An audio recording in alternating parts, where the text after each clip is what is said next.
Il était une fois un homme qui pêchait paisiblement au bord d'une rivière. Tout à coup, il aperçut à l'horizon la silhouette imposante d'un géant. Une terreur profonde s'empara de lui, et il pensa, « Il va me tuer, que puis-je faire pour lui échapper ?» Il eut alors une idée, il se coucherait par terre, feignant d'être mort, espérant ainsi tromper le géant.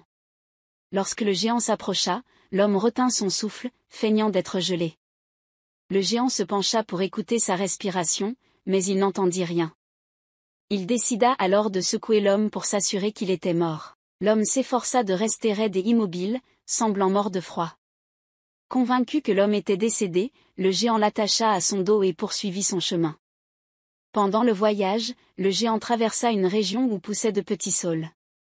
L'homme, toujours conscient, eut une idée. À chaque fois que le géant tirait sur lui, il lâchait les branches des saules auxquels il s'accrochait, faisant trébucher le géant.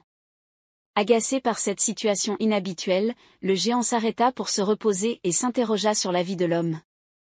Le géant repartit, mais l'homme continua à agir de la même manière, en s'accrochant au saule pour ralentir le géant. Ce dernier, de plus en plus fatigué, s'arrêta à nouveau.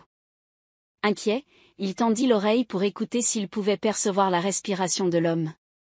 Cependant, il n'entendit rien et décida de continuer sa route.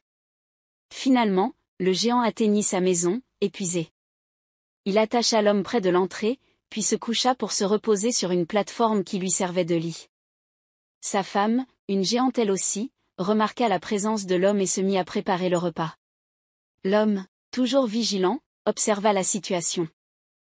Lorsque les enfants du géant virent l'homme bouger, ils s'écrièrent, « Père, notre dîner est tellement frais que ses yeux viennent de s'ouvrir. » Effrayé, l'homme fit semblant d'être mort. Le géant assura que l'homme était bel et bien mort.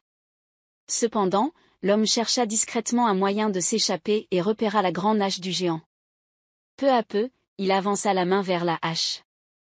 Les enfants le virent à nouveau et s'exclamèrent, « Père, notre dîner est si frais que sa main frémit encore. » L'homme se figea de nouveau, mais le géant, fatigué par la longue journée, ne prêta pas attention. Dès que le géant s'endormit, l'homme saisit la hache et tua le géant.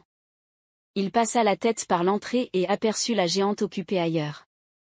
Les enfants du géant le remarquèrent et crièrent, « Mère, notre dîner est tellement frais que ses jambes continuent à courir. » Effrayé, la géante poursuivit l'homme. Poursuivi par la géante, l'homme, à bout de souffle pensa rapidement à une stratégie. Il frappa le sol de sa hache, provoquant l'émergence d'une rivière tumultueuse. La géante, déconcertée par cette rivière soudaine, lui demanda comment il avait traversé. L'homme lui répondit qu'il avait bu toute la rivière. La géante se mit alors à boire avidement jusqu'à ce qu'elle devienne énorme. À ce moment-là, l'homme lui dit de finir la rivière, et la géante continua à boire jusqu'à ce qu'elle éclate en 1000 gouttelettes. Le brouillard se forma à partir de ces gouttelettes. L'homme attendit que le brouillard se dissipe. Quand enfin le brouillard se dissipa, il put rentrer chez lui sain et sauf. Et voilà comment se termine l'histoire du géant et de l'homme. Maintenant, mes chers petits, il est temps de fermer les yeux et de rêver de contes merveilleux. Bonne nuit.